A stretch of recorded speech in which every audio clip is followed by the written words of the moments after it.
नमस्कार, मी स्नेहिल शिवाजी. सत्यमेव जयते या बातमीपत्रात आपलं स्वागत. या बातमीपत्रामध्ये आम्ही आपल्याला प्रत्येक बातमी मागची, प्रत्येक घटनेमागची बातमी सांगण्याचा प्रयत्न करत आहोत आणि जी सत्य बातमी आहे ती आतापर्यंत आम्ही आपल्यापर्यंत मांडलेली आहे. आणि आता सत्यमेव जयते या बातमीपत्राची सुरुवात करणार आहोत एका मोठ्या बातमीनं. मोदी सरकार संदर्भात ही महत्त्वाची बातमी आहे, कारण सरकारने एक मोठी घोषणा केली आहे. अर्थातच देशात आता जातनिहाय जनगणना होणार आहे. केंद्रीय मंत्रिमंडळाच्या बैठकीमध्ये हा मोठा निर्णय घेण्यात आलेला आहे. केंद्रीय मंत्री अश्विनी वैष्णव यांनी या संदर्भातली माहिती दिली. काँग्रेसनं जातनिहाय जनगणनेला कायम विरोध केल्याचा आरोप वैष्णव यांनी केलेला आहे. साथियों, आप सब जानते हैं कि कांग्रेस की सरकारों ने आज तक जाति जनगणना का विरोध किया है. आजादी की बाद की सभी जनगणनाओं में जातियों की जनगणना नहीं की गई. इस सब के बावजूद कांग्रेस और इंडी गठबंधन के दलों ने जाति जनगणना के विषय को केवल अपने राजनीतिक लाभ के लिए उपयोग किया. प्रधानमंत्री श्री नरेंद्र मोदी जी के नेतृत्व में राजनीतिक विषयों की कैबिनेट समिति ने यह निर्णय लिया है कि जातियों की गणना को आने वाली जनगणना में सम्मिलित किया जाए. दरम्यान जातनिहाय जनगणना करण्याची कारणं नेमकी काय आहेत पाहूयात. देशातील जातीनुसार लोकसंख्या स्पष्ट होईल. सामाजिक असमानता दूर करण्यासाठी फायदा होईल. जातींनुसार कल्याणकारी योजना राबवण्यासाठी मदत होईल. जातींच्या सामाजिक स्थितीनुसार योजना राबवता येणार.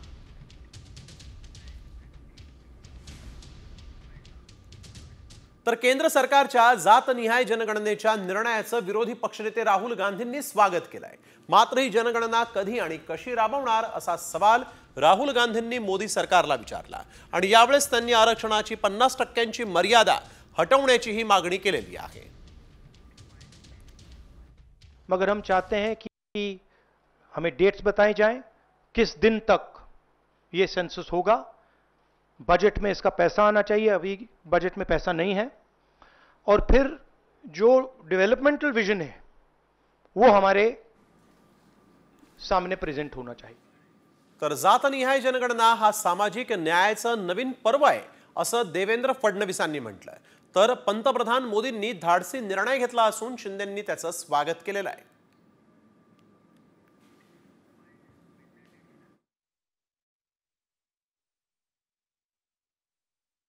काँग्रेस पार्टीने गेले अनेक वर्ष अशा प्रकारची मागणी होत असताना कधीही ती मान्य केली नाही. ते केवळ याच्यावर राजकारण करत राहिले.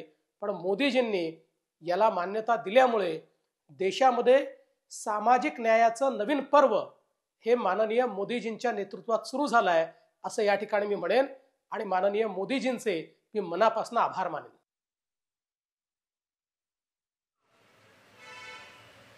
कारण हा स्वातंत्र्यानंतर इतक्या वर्षानंतर प्रधानमंत्री नरेंद्र मोदीजी यांनी घेतलेला अतिशय धाडसी निर्णय आहे. आणि म्हणून मी शिवसेना त्याचं स्वागत करते आणि शिवसेना पक्ष त्यांच्या निर्णयाचं पूर्ण समर्थन करून त्यांना पाठिंबा देतोय. पंतप्रधान नरेंद्र मोदींनी बैठकीत तीनही दलाच्या प्रमुखांना कारवाईसाठी सर्वाधिकार दिले आणि त्यामुळे भारतीय सैन्य पाकिस्तानला चारीमुंड्याचित करण्याची तयारी करत आहे. मात्र हल्ल्याच्या भीतीनं पाकची पुरती झोप उडाली आहे. पाकची झोप उडण्यामागचं खरं कारण काय पाहूयात सविस्तर या स्पेशल रिपोर्टमध्ये. पाकिस्तानची भीतीनं झोप उडाली.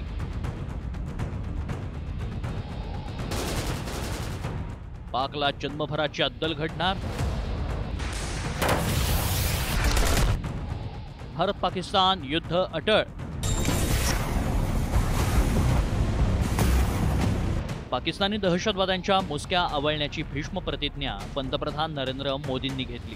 त्यानंतर मोदींनी तिन्ही दलाच्या प्रमुखांची बैठक घेऊन कारवाईसाठी त्यांना सर्वाधिकार दिले. मात्र सर्वाधिकार दिल्याची बातमी पाकमध्ये वाऱ्यासारखी पसरली आणि पाकिस्तानची झोप उडाली.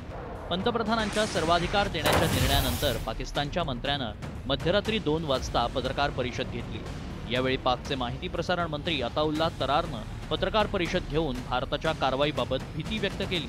पाकिस्तान के पास मुस्तनद इंटेलिजेंस इतलात हैं कि अगले 24 से 36 घंटों में पहलगाम वाक़े से जुड़े बेबुनियाद और खुद साख्ता इल्जामात को बुनियाद बनाकर भारत पाकिस्तान के खिलाफ फौजी कार्रवाई करने का इरादा रखता है। दरम्यान पहलगाम हल्ल्यात आमचा कोणताही हात नाही, याबाबत निष्पक्ष चौकशी करा अशी विनंती शहाबाज शरीफांनी संयुक्त राष्ट्रांच्या महासचिवांना फोनवरून केली आहे। मात्र पहलगाम हल्ल्याच्या तपासातून पाकड्यांचे नापाक मनसुबे समोर आले, त्यामुळे भारत पाकिस्तानला अद्दल घडवण्याच्या तयारीत आहे। त्याच पार्श्वभूमीवर पंतप्रधानांनी तीनही दलांना सर्वाधिकार दिले। सैन्याला पूर्ण मुभा दिली आहे, म्हणजे फ्री हँड दिला आहे। जनरली इतकं फ्रीडम एका सैन्याला मिळत नाही। पूर्ण मुभा देणं म्हणजे तुम्ही आपलं प्लॅनिंग करा, तुम्ही आपलं सैन्य ठरवा, तुम्ही आपलं टार्गेट ठरवा, आणि जसं म्हटलं जातं choice of place and time will be your on choosing. आणि ह्या वेळा जी कारवाई होईल ती इतकी जबरदस्त होईल की पाकिस्तान पुढच्या कितीतरी पिढ्यांपर्यंत ह्याचं लक्षात ठेवेल। पंतप्रधानांनी सैन्याला सर्वाधिकार दिल्यानं हा केवळ पाकिस्तानसाठीच नव्हे तर चीनलाही दिलेला इशारा आहे। त्यामुळे भारत पाकिस्तानच्या मुळावर शेवटचा घाव घालणार हे निश्चित। त्यामुळे पाकिस्तानचा बुरखा आणि त्याचे नापाक इरादे जगासमोर आलेत। पाक मंत्र्यांकडून पोकळ धमक्यांना तशी सुरुवात झाली आहे आणि आता या धमक्यांना चोख प्रत्युत्तर देण्याची वेळही आली आहे। ये नया भारत है, ये सुनेगा नहीं, घुसेगा और मारेगा। कॅमेरा पर्सन गणेश कानडेसह वैदेही काणेकर, साम टीव्ही न्यूज, पहलगाम। तर पहलगामच्या हल्ल्यानंतर या पाकड्यांना युद्धाची चांगलीच खुमखुमी चढली आहे। एका पाठोपाठ एक पाकिस्तानी नेते भारताला पोकळ धमक्या देत आहेत। पाकिस्तानी नेत्यांच्या या पोकळ धमक्यांचाच सविस्तर वृत्तांत पाहूयात या स्पेशल रिपोर्टमध्ये। पाकिस्तान पर हमला करते वक्त 10 बार सोचेगा, तो उसकी वजह यह है कि अल्लाह ताला के फजल से पाकिस्तान आज एक एटमी कुव्वत है। पाकिस्तान के पास एटम बॉम्ब है। ऐकलत, पाकिस्तानच्या पंजाबमधील विधिमंडळात नवाज शरीफांची मुलगी मरियम नवाजच्या या बाता ऐका। पाकिस्तान पर हमला करते वक्त 10 बार सोचेगा, तो उसकी वजह यह है कि अल्लाह ताला के फजल से पाकिस्तान आज एक एटमी कुव्वत है। पाकिस्तान के पास एटम बॉम्ब है। काल परवा वडिलांच्या कृपेनं पंजाबची मुख्यमंत्री झालेली ही सुंदरी आपल्या घाबरलेल्या जनतेला आणि तंतरलेल्या सैनिकांना पुसकं बळ देतेय। म्हणे आमच्याकडेही अणुबॉम्ब आहेत। मात्र या पोकळ धमकीनंतर तरी धास्तावलेल्या पाकिस्तानींच्या जीवाला हे पुसकं बळ का आहे, त्यासाठी एक नजर टाकूया आपल्या सामर्थ्यवान शस्त्रसज्जतेकडे। अणुबॉम्ब सज्जतेबाबत भारत 6व्या स्थानावर तर पाकडे 7व्या क्रमांकावर। फेडरेशन ऑफ अमेरिकन सायंटिस्टच्या माहितीनुसार भारताकडे 180 पेक्षा जास्त अणुबॉम्ब तर पाकिस्तानकडे 170। भारताकडे उच्च क्षमतेचे 10 ते 20 हायड्रोजन बॉम्ब तर पाकिस्तानकडे 0। भारताकडे 50 ते 100 वॉरशेड निर्माण करण्याची क्षमता तर पाकिस्तानकडे 50 ते 80 निर्माण करण्याइतकंच युरेनियम। पाहिलं, त्यामुळे या मरियम नवाजच्या धमक्या म्हणजे केवळ फुशारक्या आहेत। भारतानं 1974 मध्येच बुद्ध हसला म्हणत अणुबॉम्बची यशस्वी चाचणी केली आणि जगात अण्वस्त्र सज्जतेत आपलं नाव कोरलं।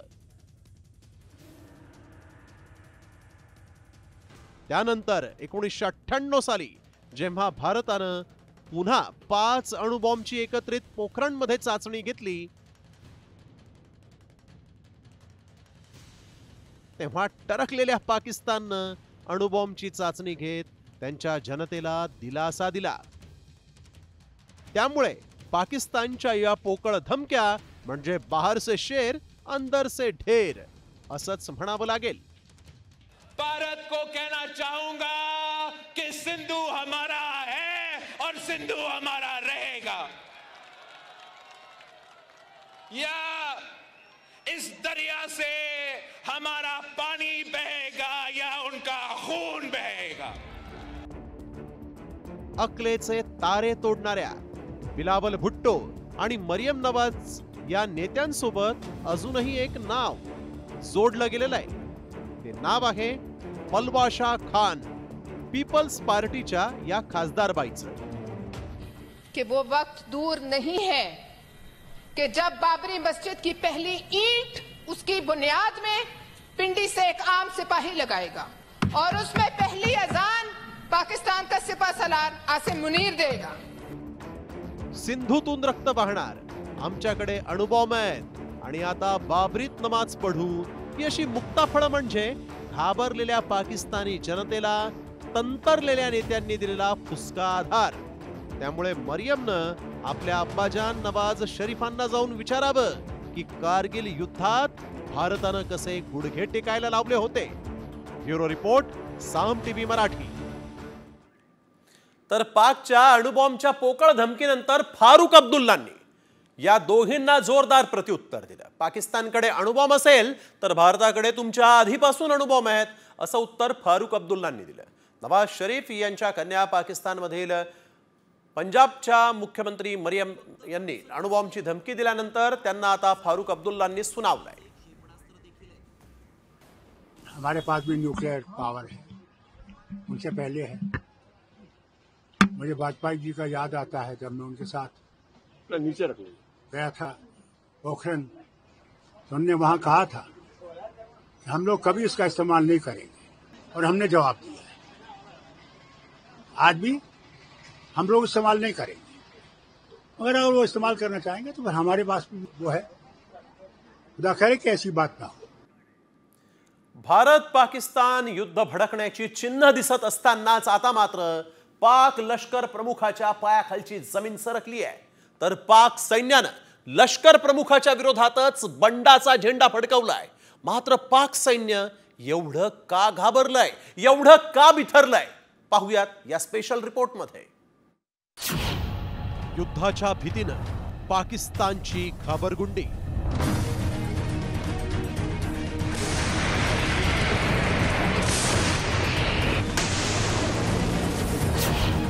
मुनीर पसार, लष्कर बेजार।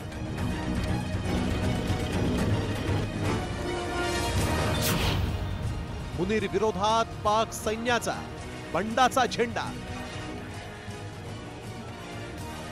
पहलगाम हल्ल्यानंतर पाकिस्तानची नाकेबंदी करण्यासाठी भारत सरकार ऍक्शन मोडवर आलंय। त्यामुळे पाकिस्तानच्या पायाखालची जमीनच सरकली। पाकिस्तानी लष्कर प्रमुख असीम मुनीरचं कुटुंब देश सोडून पळालाय। तर घाबरलेला मुनीर युद्धाच्या भीतीनं उंदरासारखा एका बंकरमध्ये लपून बसलाय। त्यामुळे पाकिस्तानी सैन्यानं मुनीर विरोधात बंडाचा झेंडा फडकवलाय। तब्बल 5000 जवानांनी राजीनामा दिल्याचं म्हटलं जात आहे। बारावी कोरक्वेटा 520 सैनिकांचा राजीनामा। फोर्स कमांड नॉर्दर्न एरिया 380 सैनिकांचा राजीनामा। कोरमंगला 550 सैनिकांचा राजीनामा। 72 तासात 1450 सैनिकांकडून वर्दीचा त्याग। 1450 पैकी 600 जण अधिकारी दर्जाचे। अजून तर युद्धाचं नावही भारतानं घेतलेलं नाही। हवाई दल फक्त सरावच करताय, तर नौदल सुद्धा आपला नेहमीचा युद्धाभ्यास करताय। मात्र त्याआधीच पाकिस्तानी सैन्याची घाबरगुंडी उडाली आहे। मात्र घाबरलेलं सैन्य राजीनाम्यासाठी कोणती कारणं देत आहे तेही पाहूया। कमांडरचे वारंवार बदलणारे आदेश, मानसिक थकवा, कुटुंबाचा वाढता दबाव। तर पहलगाम हल्ल्यासाठी पाकिस्तानी अधिकाऱ्यांनी असीम मुनीरला जबाबदार धरायला सुरुवात केली। मात्र पाकिस्तानी सैन्यात हा भयकंप का माजलाय?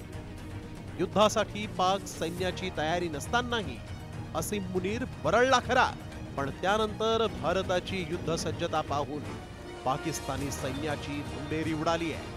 कारण त्यांना माहिती आहे की समोर सशस्त्र भारत आहे, ज्यानं सलग 4 युद्धांमध्ये पाकिस्तानचे मनसुबे अगदी धुळीला मिळवले।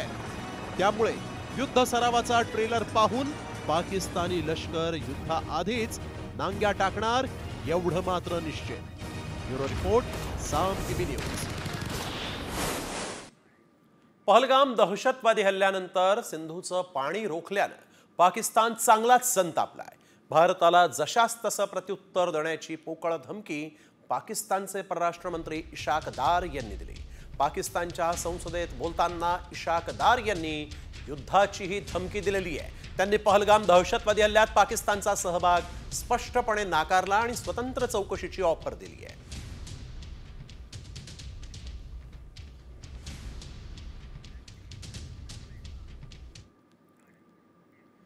तर पहलगाम हल्ल्याचा एक मोठा पुरावा भारताच्या हाती लागला.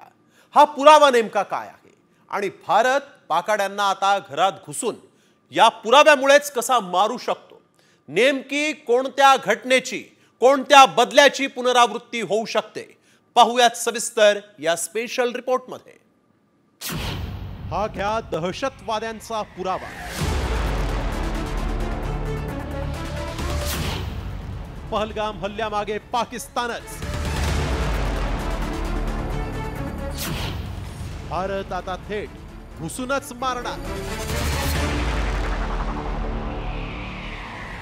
भुट्टो, शरीफ, आफ्रिदी आणि पाकिस्तानी अवलादींनो, हा घ्या पुरावा. हा पुरावा आहे पाकच्या नापाक कारनाम्यांचा. हा पुरावा आहे पाकिस्तानचा बुरखा टराटरा फाडणारा. होय, पहलगाम हल्ल्यामागे पाकिस्तानच आहे आणि या हल्ल्यातील दहशतवाद्यांना आणि जगातील मोस्ट वॉन्टेड दहशतवाद्यांना आश्रय देणारा फक्त आणि फक्त एकच देश म्हणजे पाकिस्तान. हा फोटो आणि व्हिडिओ नीट निरखून पहा. हा फोटो जरी एका घराचा दिसत असला तरी हे घर आहे ज्याच्या मागावर जगभरातले पोलीस आहेत.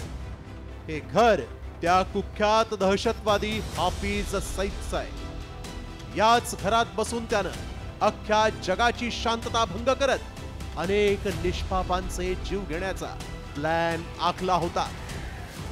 लाहोरच्या जोरम टाउन मधील लोकवस्तीत बंगला, 5000 स्क्वेअर फुटांचं आलिशान घर, घरात प्रशस्त खाजगी बगीचा, हाफिजच्या घरात मशीद आणि मदरसा, घर, मशीद आणि मदरशामध्ये लपण्यासाठी खासगी बंकर, हाफिजला पाक पोलिसांची कडेकोट सुरक्षा, हाफिजला खासगी दहशतवाद्यांचं सुरक्षा कट, लष्कर-ए तोयबाचा कमांडर हाफिज सईद ज्याच्यावर 10 दशलक्ष डॉलरचं बक्षीस आहे, ज्याच्या दहशतवादी कारवायांनी हजारो निष्पापांचा बळी घेतलाय, तो पाकिस्तानात आपल्या परिवारासह ऐशोआरामात राहतो. हे आता जगासमोर उघड झालंय. फक्त हाफिजच नाही तर पहलगामचा दुसरा मुख्य आरोपी लष्कर-ए तोयबाचा डिप्टी चीफ सैफुल्लाही पाकिस्तानमध्येच असल्याची माहिती समोर आली आहे. पहलगाम हल्ल्यातील मुख्य आरोपी हाशिम मुसा हा पाकव्याप्त काश्मीरमधील जंगलात भारतीय सुरक्षा दलाच्या भीतीनं लपून बसलाय. त्यामुळे पाक या दहशतवाद्यांना सुरक्षा पुरवत लपवून ठेवते हे उघड आहे. पण अबोटाबाद मध्ये जसं ओसामाला सहज संपवता आलं, अगदी तसंच पाकमध्ये घुसून या दहशतवाद्यांचा नमाजे जनाजा होईल एवढं मात्र खरं. ब्युरो रिपोर्ट, साम टीव्ही मराठी.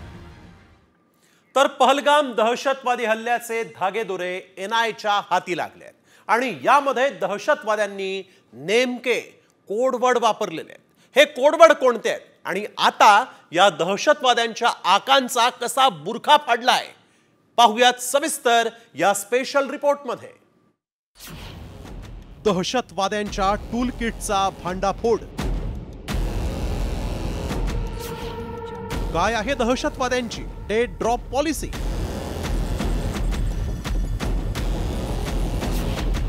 दहशतवाद्यांचा कोड भारताच्या हाती. पहलगाम हल्ल्यानंतर भारतीय सुरक्षा एजन्सीजनी शोध मोहीम राबवली. त्यात दहशतवाद्यांचा कच्चा चिठ्ठा समोर आला. दहशतवाद्यांनी हल्ल्यापूर्वी केलेलं टूलकिटचे धागेदोरे भारताच्या हाती लागले आणि यामध्ये आपल्या आकांक्षी बोलण्यासाठी डेड ड्रॉप पॉलिसीच्या माध्यमातून दहशतवादी कोडवर्डचा वापर करायचे, त्याची माहिती NIAच्या हाती लागली. मात्र हे कोडवर्ड काय होते पाहूया. बिझी, काही कारणामुळे हत्यार आणि इतर वस्तू पोहोचवणं शक्य नसल्यास वापरला जाणारा कीवर्ड. खतरा, शस्त्र पोहोचवण्यास अडचण किंवा निश्चित ठिकाणी जाणं टाळण्यासाठीचा कोड. ड्रॉप प्लॅननुसार साहित्य योग्य ठिकाणी पोहोचल्यास ड्रॉप कोडचा वापर. पिकअप प्लॅननुसार साहित्य सुरक्षितपणे उचलल्यास वापरला जाणारा कोड. पाकिस्तानची दहशतवादी संघटना लष्कर-ए-तैयबाची एक विंग तहरीक-ए-पशबाननं पहलगाम हल्ल्यासाठी टूलकिट तयार केलं आणि त्याला डेड ड्रॉप पॉलिसी असं नाव देण्यात आलं होतं. एवढंच नाही तर सिक्रेट मिशन असल्याचं सांगत अनोळखी लोकांना कोडवर्डनं जोडून देत मिशनवर पाठवण्यात आलं. याच पॉलिसीनुसार दहशतवाद्यांनी पहलगाममध्ये नंगानाच करत 26 भारतीयांची हत्या केली. मात्र या मिशनपूर्वी दहशतवाद्यांनी सहकाऱ्यांना कोणती खबरदारी घेण्यास सांगितलं होतं पाहूया. हिंदू रीतिरिवाजांनुसार कपडे परिधान करण्याचे आदेश. प्रवासादरम्यान इस्लामी वेशभूषा टाळण्याचे निर्देश. साहित्यात धार्मिक वस्तू ठेवणं टाळा. अत्तरऐवजी परफ्यूमचा वापर करा. वायरलेसवर बोलताना टीव्हीचा आवाज मोठा करा.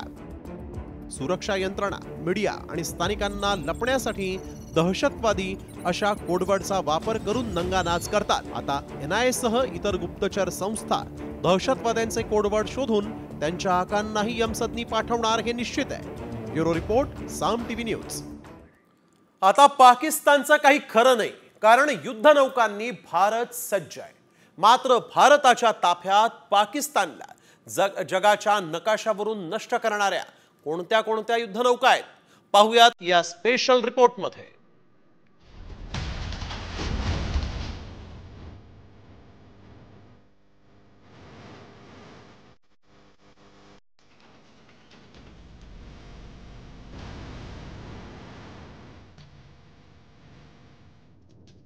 पहलगाम हल्ल्यानंतर भारतानं संरक्षण क्षमता मजबूत करण्यासाठी वेगानं काम सुरू केलंय. त्यात भारत फ्रान्ससोबत करार करून राफेल M खरेदी करणार आहे. मात्र राफेल मरीनपेक्षा विध्वंसक फायटर जेट आणि शस्त्र भारताकडे आहेत. नौदल, भारतीय लष्कर आणि हवाई दल यांची शस्त्रसज्जता परकीय सत्तांना अचंबित करणारी आहे. त्यामुळे भारताकडील विध्वंसक शस्त्र कोणती जाणून घेऊया.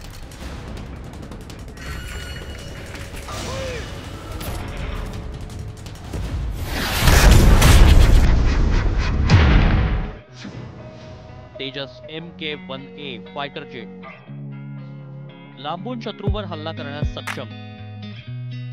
हवेत इंधन भरण्याची क्षमता मिशन कालावधी वाढवण्यास उपयुक्त.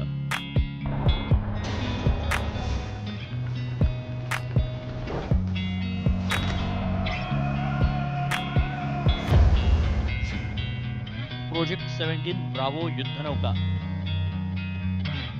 जमिनीवरून हवेत मारा करण्यास सक्षम. शत्रूच्या रडारपासून संरक्षण करण्यास मदत.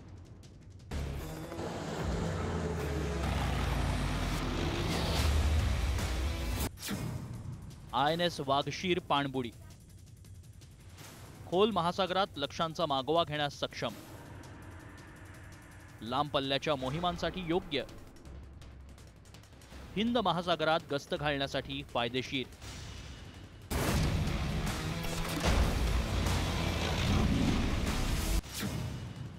राफेल M अर्थात राफेल मरीन हवेतून हवेत, हवेतून जमिनीवर आणि हवेतून समुद्रात मारा करण्यास सक्षम. नौदलाची हवाई शक्ती वाढवणारे राफेल. या फायटर जेट्स आणि युद्धनौकांमुळे भारताच्या तिन्ही दलांची शक्ती वाढली आहे. त्यामुळे भारत पाकिस्तान युद्ध झाल्यास ही क्षेपणास्त्रच पाकचा खेळ खल्लास करतील. त्यामुळे भारतानं शस्त्रसज्जता वाढवण्यावर दिलेला भर पाकिस्तानची कोंडी हवा, पाणी, जमीन यापैकी नेमकी कोणत्या मार्गाने करणार हेच पाहण्याची गरज आहे. ब्युरो रिपोर्ट, साम टीव्ही. प्रत्येक दहशतवादी हल्ल्यानंतर मुस्लिमांच्या राष्ट्रवादावर प्रश्न उपस्थित केले जात होते. मात्र आता पहलगाम हल्ल्यानंतर मुस्लिमांचा राष्ट्रवाद चर्चेत आलाय. आणि त्याचं कारण नेमकं काय?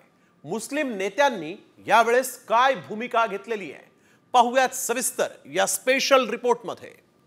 उनसे ज्यादा ताकत रखते हैं आप. मैं नहीं कह रहा हूं जंग करें, मैं नहीं चाहता हूं कि पाकिस्तान और हिंदुस्तान जंग करे. मैं चाहता हूं कि हमला करें, हम उन पे अटैक करें. पाहिलं भारताचा आत्मा असलेल्या पहलगाममध्ये धर्म विचारून दहशतवाद्यांनी 26 भारतीयांची हत्या केली आणि देशातील मुस्लिम समाजाचं मन कळवळलं. पाकिस्तानच्या नीच कृत्याचा निषेध करण्यासाठी भारतीय मुस्लिम रस्त्यावर उतरले, तर काश्मीरच्या विधानसभेत आमदार मेहराज मलिकनं पाकड्यांना सुनावलं. लेकिन पाकिस्तान के अंदर वही आतंकवादी जब आतंक मचाता है तो उसे पाकिस्तान के लोग खवारिज कहते हैं. क्या कहते हैं? खवारिज कहते हैं कि अपने ही पाकिस्तान में मुल्क के अंदर जब कत्लेआम करता है पाकिस्तान में तो उसे खवारिज कहते हैं, और जब वही आतंकवादी हमारे देश में आता है तो उसे मुजाहिद कहते हैं. सर, ये शर्म की बात है. ये पाकिस्तान को ये बात बताना बहुत जरूरी है. कधी नव्हे ते काश्मीरमध्येही दहशतवाद विरोधी नारे देत पाकिस्तानचा निषेध नोंदवण्यात आला.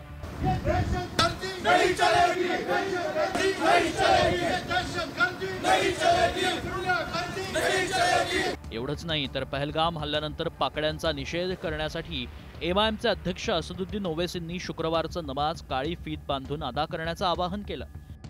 मेरी आप तमाम से गुजारिश है कि कल आप जब जुम्मे की नमाज पढ़ने जाएंगे अपने अपने मसाजिद को तो अपने बाजों पर काली पट्टी बांध कर जाइए, ताकि हम और आप मिलकर मुत्तहदा तौर पर एक पैगाम दे सके इन दहशतगर्दों को कि हम उनकी इस वहशियाना हरकत की मजम्मत करते हैं.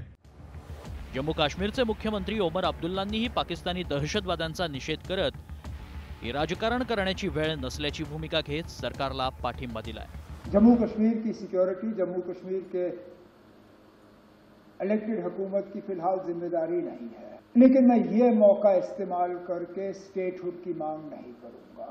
मैं किस मुंह से इस पहलगाम के वाकये को इस्तेमाल करके मरकज से कहूंगा ना अब मुझे स्टेटहुड दो. मेरी क्या इतनी सस्ती सियासत है? पहलगाम हल्ल्यानंतर भारतीय मुस्लिमांच्या राष्ट्रवादावर शंका उपस्थित केली गेली. एवढंच नव्हे तर काही महाभागांनी थेट मुस्लिमांकडून खरेदी न करण्याचं आवाहन केलं. मात्र मुस्लिमांनी पहलगाम हल्ल्यानंतर घेतलेल्या भूमिकेकडे दुर्लक्ष करून चालणार नाही, कारण काश्मीर आणि मुस्लिमांशी संबंधित मुद्द्यांवरून मोदींवर टीका करणारा मुस्लिम समाज आता देशासाठी आणि दहशतवादाविरोधात एकवटल्याचं चित्र निर्माण झालंय. त्यामुळे पाकिस्तान आणि दहशतवाद्यांचे नापाक इरादे नष्ट झाल्याशिवाय राहणार नाही. ब्युरो रिपोर्ट, साम टीव्ही. तर पहलगामच्या या हल्ल्यानंतर भारतानं कडक पावलं उचललेली आहेत. पाकिस्तानी नागरिकांना भारत सोडावा लागलाय. अटारी बॉर्डरवरून आतापर्यंत 786 पाकिस्तानी नागरिकांनी भारत सोडलेला आहे. जब यहाँ हमला हुआ कश्मीर में हमला हुआ, उसकी सजा हमें मिल रही है. आए समझ में, मुझे 41 साल हो गए हैं यहाँ. ना माँ है, ना बाप है, ना बहन है, ना भाई है. मेरा कोई ठिकाना नहीं है. मैं बेसहारा हूँ. बोलता है इसको वापस जाना पड़ेगा. ये 84 में सर इधर आई है और इसका बाप यहीं का था, चाचा भी यहीं का था. वो पार्टीशन से पहले उधर गए थे और पार्टीशन जब हुई तो वो वहाँ रह गए. मेरे इस टाइम पे जो मेरा थॉट प्रोसेस बिल्कुल काम नहीं कर रहा. मैं टोटली ब्लैंक हो गया हूँ. अभी मैं करंटली मैं परसू कर रहा हूँ अपना बैचलर्स इन कंप्यूटर साइंस. मेरा फाइनल सेमेस्टर चल रहा है. जून में मेरे एग्जाम्स थे, तो मेरे कुछ और प्लान्स थे कि एग्जाम्स खत्म करके मैं जॉब्स के लिए इंटरव्यू के लिए मैं प्रिपेयर कर रहा था. लेकिन अचानक से सब चीज़ होना, ठीक है, ये बहुत अफेक्ट करती है. तो मेरा इस टाइम थॉट प्रोसेस बिल्कुल डिस्टर्ब हो गया है. तर आठवड्याभरामध्ये किती जणांनी भारत देश सोडलेला आहे पाहूया. 24 एप्रिलला 28 लोक पाकिस्तानात गेलेले आहेत, तर 105 जण भारतात आले. 25 एप्रिलला 191 लोक पाकिस्तानात गेलेत, तर 287 भारतामध्ये आले. 26 एप्रिलला 81 लोक पाकिस्तानात गेलेत, तर 342 लोक भारतात आले. 27 एप्रिलला पाकिस्तानामध्ये 237 लोक गेलेत, तर भारतात 116 लोक आलेले आहेत. 28 एप्रिलला 145 लोक पाकिस्तानात गेलेत, तर भारतामध्ये 275 लोक आलेत. 29 एप्रिलला 104 लोक पाकिस्तानात गेलेत, तर 491 लोक भारतात आलेत. तर देशात हल्ला झाला तेव्हा उद्धव ठाकरे हे परदेशात होते. पंतप्रधान मोदी लगेचच आपला दौरा सोडून परतले, ठाकरे लगेच परत का आले नाही तसा सवाल करत भाजपचे प्रदेशाध्यक्ष चंद्रशेखर बावनकुळेंनी राऊतांवर पलटवार केला. सर्वपक्षीय बैठकीत मोदी का हजर नव्हते, त्यांनी आपले पूर्वनियोजित कार्यक्रम रद्द का केले नाहीत असा सवाल राऊत यांनी केला होता. प्रधानमंत्री सर्वपक्षीय बैठकीला उपस्थित न राहता त्यांची जबाबदारी होती विरोधी पक्ष काय बोलतो हे, पण ते पूर्वनियोजित कार्यक्रम त्यांनी रद्द नाही केला. ते बिहारच्या निवडणूक प्रचाराच्या सभेला गेले. पूर्वनियोजित कार्यक्रम राहुल गांधींनी रद्द केला. अमेरिकेतून आले, काश्मीरला गेले, सर्वपक्षीय बैठकांना उपस्थित राहिले. याला म्हणतात कार्यक्रम रद्द करणं आणि मौन बाळगणं किंवा दुःख बाळगणं. स्वतःच्या परिवारासोबत बसून ट्यूट्यू करतायत, ट्विट करताय. आले का वापस? एकही व्यक्ती तुमचा लंडनवरनं तुम्ही आपली पूर्ण ट्रिप करून आले का? अर्धी ट्रिप सोडली नाही तुम्ही का? अर्धी ट्रिप सोडून वापस आले नाही? एवढी मोठी घटना या देशात घडली, महाराष्ट्रात घडली, आणि तुम्ही लंडनवरनं त्या ठिकाणी फॅमिली एन्जॉय करताय. खरं तर हे महाराष्ट्राचा अपमान आहे. या लोकांना बोलण्याचा अधिकार नाही. संजय राऊत जे बोलतात यांना बोलण्याचा अधिकार नाही. पहलगाम हल्ल्यानंतर भारत आणि पाकिस्तानमध्ये तणावाचं वातावरण आहे. पहलगाम हल्ल्यात आमचा कोणताही हात नाही, याबाबत निष्पक्ष चौकशी करा अशी विनंती शहबाज शरीफ यांनी संयुक्त राष्ट्रांच्या महासचिवांना फोनवरून केली आहे. चर्चेदरम्यान शहबाज शरीफ यांनी भारताचे आरोप फेटाळलेत. पाकिस्तान शांततेसाठी वचनबद्ध असल्याच्या उलट्या बोंबा शहबाज शरीफ यांनी मारलेल्या आहेत. पहलगाम हल्ल्यात आमचा कोणताही हात नाही. भारताचे हल्ल्याबाबत सर्व आरोप बिनबुडाचे. पाकिस्तान शांततेसाठी वचनबद्ध आहे. आमच्या सार्वभौमत्वाला आव्हान दिल्यास प्रत्युत्तर देऊ. पहलगाम हल्ल्याची पारदर्शक आणि निष्पक्ष चौकशी करावी. तर पहलगाममधील दहशतवादी हल्ल्यानंतर अमेरिकेची पुन्हा दुटप्पी भूमिका समोर आलेली आहे. आधी हल्ला झाला तेव्हा भारत जी कारवाई करेल त्याला आमचं समर्थन असल्याचं अमेरिकेनं जाहीर केलं. तेच आता हल्ल्याला आठवडा उलटत नाही तर अमेरिकेनं भारतानं तणाव वाढवू नये असं आवाहन केलंय. अमेरिकेचे परराष्ट्र मंत्री मार्को रुबियो लवकरच भारत आणि पाकिस्तानच्या परराष्ट्र मंत्र्यांशी बोलण्याची अपेक्षा आहे अशी माहिती मंगळवारी परराष्ट्र विभागाच्या प्रवक्त्या टॅमी ब्रूस यांनी दिलेली आहे.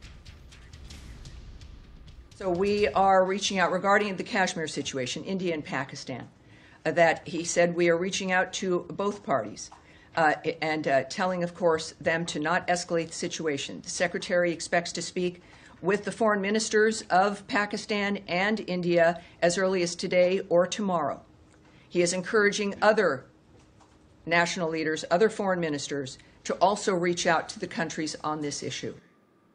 पहलगाम हल्ल्यानंतर देशभरात पाकिस्तान आणि दहशतवाद्यांच्या विरोधात संतापाची लाट आहे आणि अशातच आता बिश्नोई गँगच्या निशाण्यावर दहशतवादी हाफिज सईद आहे. बिश्नोई गँगनं पाकिस्तानात घुसून हाफिज सईदला मारण्याची धमकी दिली. सोशल मीडियावर पोस्ट करत बिश्नोई गँगनं ही धमकी दिलेली आहे.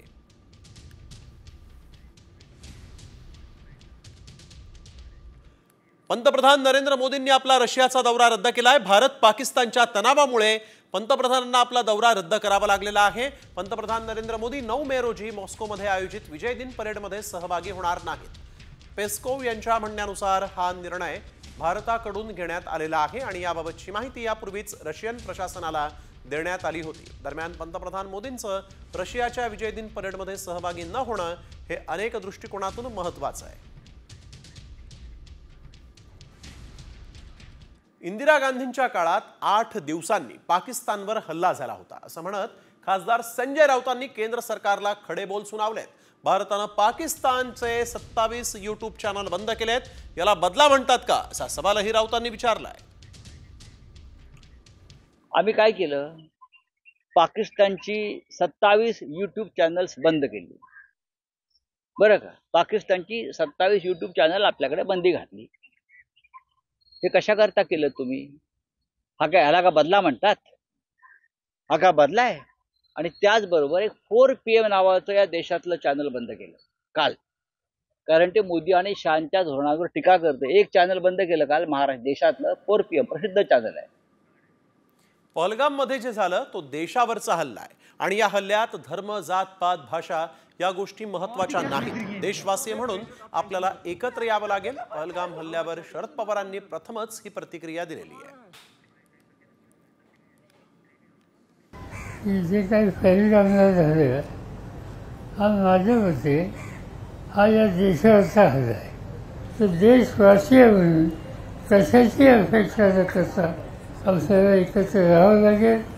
मी जाहीरपणाने सांगितलं की देशाचे प्रधानमंत्री आणि अन्य सरकारी यासंबंधी जी काही उपाययोजना करत असतील त्याला पूर्ण सहकार्य आम्हा सगळ्यांचं आहे.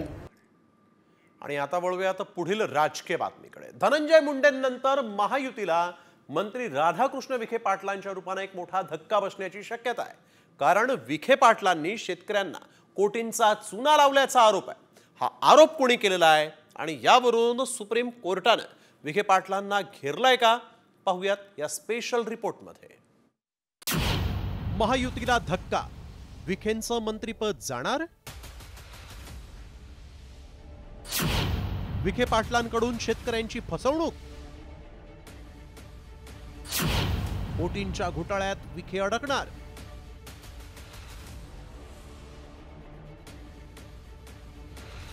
महायुती सरकारमधील भ्रष्ट मंत्र्यांची यादी काही संपताना दिसत नाही. माजी मंत्री धनंजय मुंडे, जयकुमार गोरे, माणिकराव कोकाटे आणि आता प्रचंड मोठं साम्राज्य असणारे राधाकृष्ण विखे पाटील. पद्मश्री विठ्ठलराव विखे पाटील सहकारी साखर कारखान्यात आर्थिक घोटाळा झाल्याचं समोर आलं.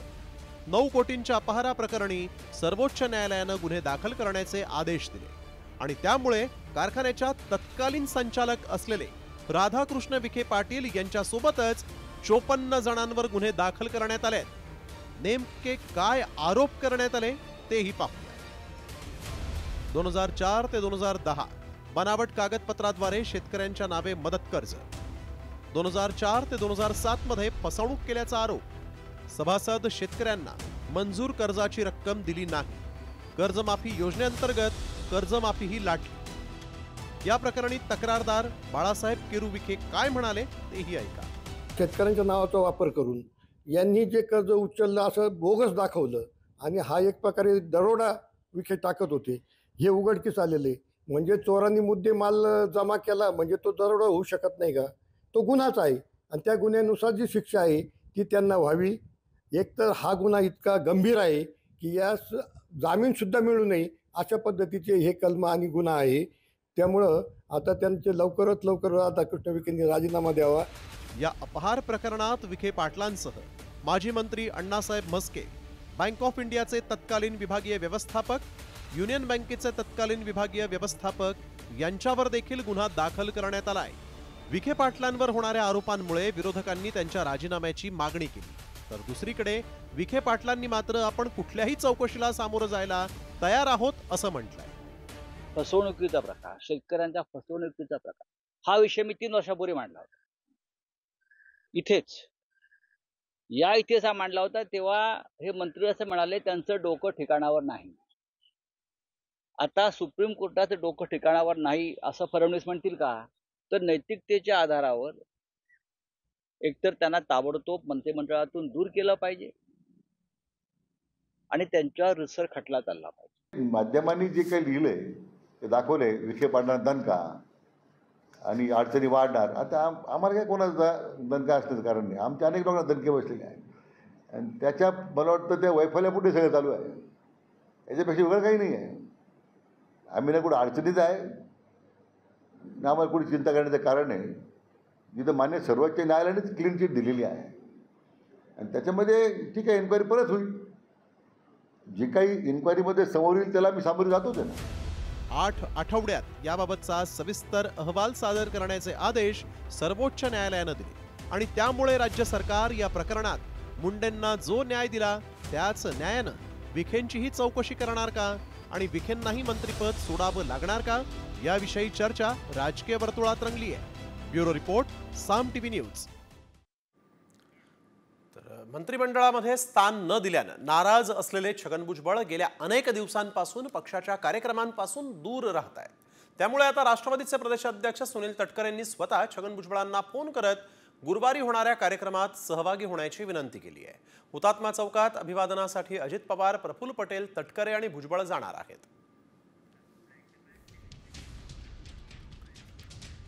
सिंधुदुर्ग जिल्ह्यात जिहादी प्रवृत्ती सहन करणार नाही असा थेट इशारा मंत्री नितेश राणे यांनी दिलेला आहे। तसंच सिंधुदुर्ग जिल्ह्यातील सगळ्या मदरशांवर लक्ष ठेवण्याचे आदेश पोलिसांना दिले आहेत। दोडामार्ग तालुक्यात साटेली भेडशी गावामध्ये अनधिकृत असलेल्या मदरशामध्ये तलवारी सापडल्यानं नितेश राणे यांनी कडक कारवाई करण्याचे आदेश दिलेले आहेत। तिच्या परवानगीच्या शिवाय तू तिथे मदरसा चालव, तलवारी आण, ही कोणाची कुठली प्रवृत्ती आहे, कोण त्याच्या मागे आहे, सगळ्याचा अभ्यास होतोय। तुम्ही चिंता करू नका, पालकमंत्री नितेश राणे आहे, अशी कडक शिक्षा देईन ना, परत शुक्रवारी त्रास होईल। सगळ्याचे आता आवाज सगळीकडून निघतील ना, असं कसं आमचे पोलीस खातं आणि आम्ही सगळेजण सक्षम आहोत, उगाच आम्ही दांड्यांवर खर्च करत नाही। IPS देवेन भारती यांची मुंबईचे नवे पोलीस आयुक्त म्हणून नियुक्ती करण्यात आली। मुंबईचे पोलीस आयुक्त विवेक फणसाळकर हे सेवानिवृत्त झालेले आहेत आणि त्यानंतर देवेन भारती यांनी पदभार स्वीकारला। देवेन भारती हे देवेंद्र फडणवीसांचे विश्वासू म्हणून ओळखले जातात। 1994च्या बॅचचे अधिकारी असलेले भारती यांनी यापूर्वी मुंबईत विशेष पोलीस आयुक्त, संयुक्त पोलीस आयुक्त आणि अँटी टेररिझम स्क्वॉडचे प्रमुख म्हणून काम केलेलं आहे।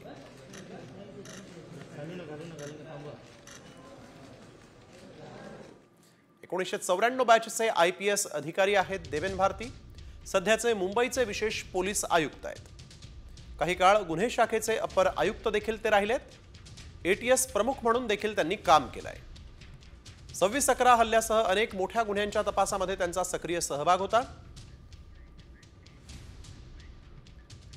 आणि आता ATM वापरणाऱ्यांसाठी एक अत्यंत महत्त्वाची बातमी आहे। उद्यापासून ATM मधून पैसे काढणं महागणार आहे। तसंच बॅलन्स चेक करण्यासही चार्ज लागणार आहे। ठरवून दिलेल्या लिमिट नंतर दुसऱ्या बँकेच्या ATM मधून पैसे काढल्यास आता 17 रुपयांच्या ऐवजी 19 रुपये इतका चार्ज लागेल। तसंच बॅलन्स चेक करण्याचा चार्ज देखील 7 रुपयांवरून 9 रुपयांवर पोहोचलाय। दरम्यान सध्या बँकांकडून दुसऱ्या बँकेतील ATM मधून पैसे काढण्यासाठी मेट्रो शहरात 5 आणि नॉन मेट्रो शहरामध्ये 3 व्यवहार मोफत दिले जात आहेत। मात्र 3 पेक्षा जास्त व्यवहारांवर चार्ज लावण्यात येतोय। तर आपण बघतोय लिमिट नंतर दुसऱ्या बँकेच्या ATM मधून पैसे काढल्यास चार्ज लागेल। 17 रुपयांच्या ऐवजी 19 रुपये इतका चार्ज लागणार। बॅलन्स चेक करण्याचा चार्ज 7 रुपयांवरून 9 रुपये इतका होणार। मेट्रो शहरात 5 आणि नॉन मेट्रो शहरामध्ये 3 ATM व्यवहार मोफत होतील। तुम्ही पर्सनल लोन घेणार असाल तर ही बातमी तुमच्यासाठी अत्यंत महत्त्वाची आहे, कारण आता गुगल पे वरून देखील तुम्ही पर्सनल लोन घेऊ शकता। गुगल पे 10 लाखांपर्यंत पर्सनल लोन देणार आहे। कोणत्याही कागदपत्रांशिवाय पर्सनल लोन मिळणार आहे। तुमच्या बँक खात्यातून EMI पेमेंट कापलं जाणार आहे। 10 लाखांपर्यंत पर्सनल लोन मिळणार आहे। कर्जाचा कालावधी 6 महिने ते 5 वर्ष इतका असेल। 10.50% ते 15% व्याज लागेल। कोणत्याही कागदपत्रांशिवाय पर्सनल लोन मिळणार आहे। बँक खात्यातून EMIचा पेमेंट कापण्यात येईल।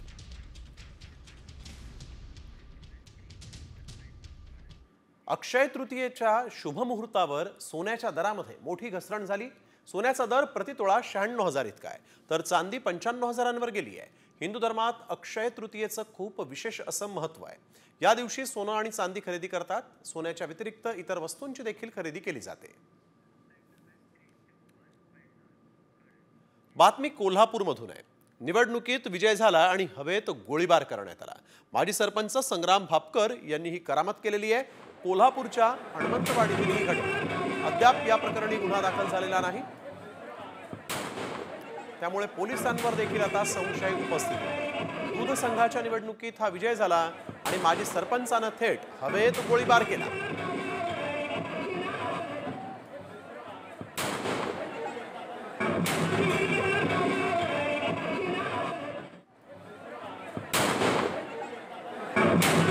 नाशिकमध्ये चक्क पोलीस ठाण्यातून आरोपी पोलिसांच्या हातावर तुरी देऊन फरार झाल्याची धक्कादायक घटना घडली।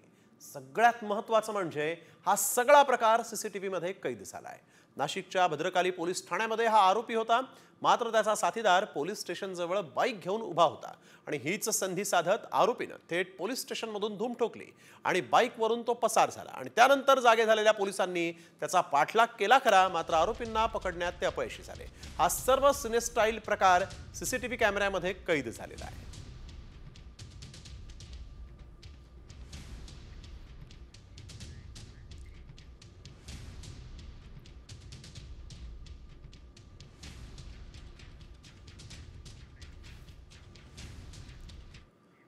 नागपूरचे भूषण गवई भारताचे 52वे सरन्यायाधीश होणार आहेत।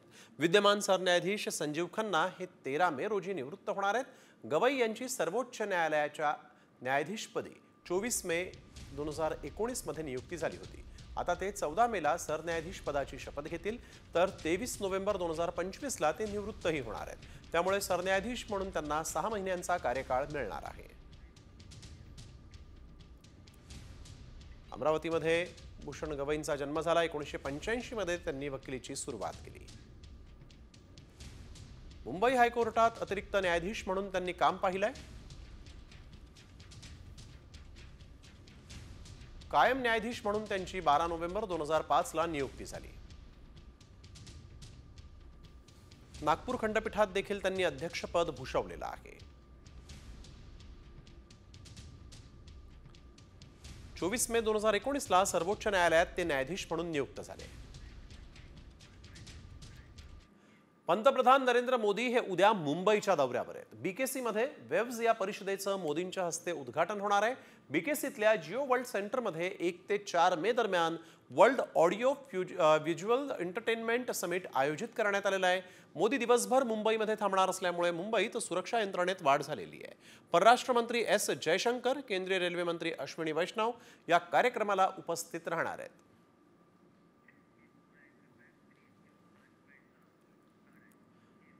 राज्याचे मुख्यमंत्री देवेंद्र फडणवीस आज वर्षा या मुख्यमंत्र्यांसाठी राखीव असलेल्या शासकीय निवासस्थानी राहायला गेलेले आहेत। अक्षय तृतीयेच्या शुभ मुहूर्तावर त्यांनी गृहप्रवेश केला। शपथविधीनंतर तब्बल 4 महिन्यांनंतर फडणवीस वर्षावर राहायला गेलेले आहेत। 5 डिसेंबरला त्यांनी मुख्यमंत्रीपदाची शपथ घेतली होती, मात्र मुलीच्या परीक्षेमुळे ते वर्षा बंगल्यावर राहायला गेले नव्हते। त्यामुळे विरोधकांनी फडणवीसांवर टीका देखील केली होती आणि आज अक्षय तृतीयेच्या मुहूर्तावर देवेंद्र फडणवीस हे वर्षा या निवासस्थानी शिफ्ट झालेले आहेत। विदर्भासह संपूर्ण महाराष्ट्रात प्रसिद्ध असलेली भेंडवळची घटमांडणी आज अक्षय तृतीयेच्या मुहूर्तावर केली जाते। उद्या पीक पाणी वातावरण आणि राजकीय घडामोडींबाबत भाकीत वर्तवलं जाईल, मात्र या माध्यमातून शेतकऱ्यांच्या भावनांशी खेळ सुरू आहे असं अनिसच्या हमीद दाभोलकर यांनी म्हटलं। दहशतवादी हल्ला होणार असेल तर त्याबाबत भाकीत का वर्तवत नाहीत असं दाभोलकर यांनी म्हटलंय। शेतकऱ्यांनी यावर विश्वास ठेवू नये, या भविष्याला कुठलाही वैधानिक आधार नाही असं देखील त्यांनी पुढे म्हटलेलं आहे। जादूटोणा विरोधी कायद्याअंतर्गत तर याच्याविषयी कलम नाही आहे, त्यामुळे कायदेशीररित्या त्याच्यावर कारवाई करणं अवघड आहे। तर अशा स्वरूपाच्या भाकवणीमधून जर भविष्यातल्या घटना जर कळत असत्या तर अशा स्वरूपाचे मोठे दहशतवादी हल्ले या ज्योतिषांना का आधी कळत नाही, जेणेकरून इतक्या साऱ्या लोकांचा जीव त्याच्यामधून वाचू शकेल। त्या भाकवणीच्या नावाखाली हे सामान्य माणसांच्या आणि खास करून शेतकऱ्यांच्या भावनांशी खेळणं आहे। शेतकऱ्यांनी मला वाटतं अशा स्वरूपाच्या गोष्टींवरती विश्वास ठेवू नये। राज्यातील सर्व शासकीय अनुदानित शाळेतील विद्यार्थ्यांचे हेल्थ कार्ड तयार होणार आहेत। वैद्यकीय तपासणी करून हेल्थ ॲपच्या माध्यमातून आरोग्य नोंदणी करण्यात येईल। तपासणी दरम्यान कोणताही गंभीर आजार अथवा व्यंग आढळल्यास मोफत उपचार आणि गरज असल्यास शस्त्रक्रिया करण्याचीही तरतूद करण्यात आलेली आहे। तत्कालीन मुख्यमंत्री एकनाथ शिंदेंच्या अध्यक्षतेखाली जानेवारी 2024 मध्ये झालेल्या बैठकीत या महत्त्वाकांक्षी निर्णयास मंजुरी मिळाली होती।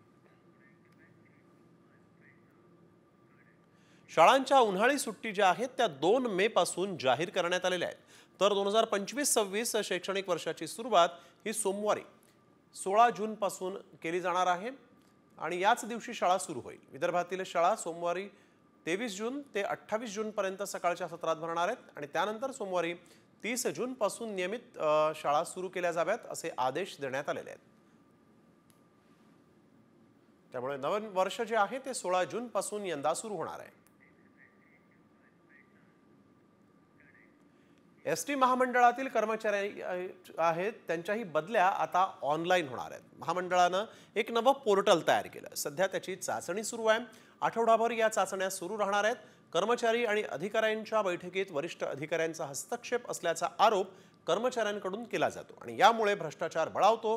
त्यामुळे बदली प्रक्रिया ऑनलाईन करण्यात येणार आहे।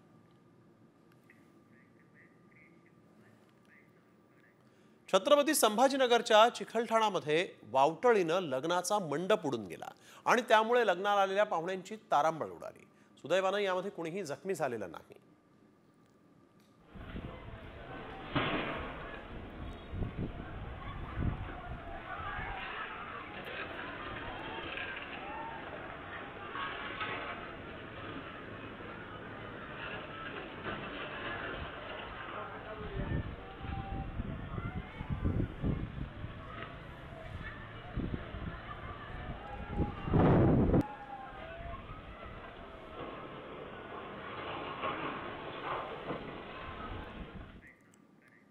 इंदापुरात माजी मंत्री हर्षवर्धन पाटीलांचे बंधू उदयसिंग पाटील यांनी डॉक्टरांना मारहाण केल्याचा एक धक्कादायक प्रकार घडलेला आहे। उदयसिंग पाटील हे वर्गणी मागण्यासाठी दवाखान्यात गेले होते, मात्र डॉक्टर जेवण करण्यासाठी गेलेले असल्या कारणाने डॉक्टरांना उशीर झाला आणि त्यामुळे रागाच्या भरात उदय पाटलांकडून डॉक्टरांना मारहाण करण्यात आल्याची माहिती मिळते आहे। ही घटना सीसीटीव्ही मध्ये कैद झालेली आहे। त्यामुळे आता उदयसिंग पाटील यांच्यावर कारवाई होणार का असा सवाल उपस्थित झाला आहे।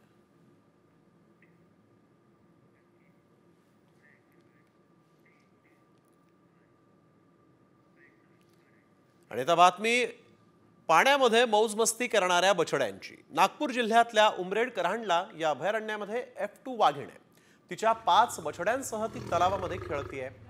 त्यांचा तलावातल्या मस्तीचा एक व्हिडिओ सगळ्यांचंच मन आनंदी करतोय। नागपुरातल्या वन्यजीव प्रेमी श्वेता अंबादे यांनी गोठणगाव गेटवर सफारी करत असताना हा व्हिडिओ आपल्या कॅमेऱ्यामध्ये कैद केला। उन्हाच्या काहिलीत हे बछडे थंडगार पाण्यामध्ये मस्त डुबतायत, मस्ती करतायत। सध्या हे बछडेच पर्यटकांचं आकर्षण ठरतायत।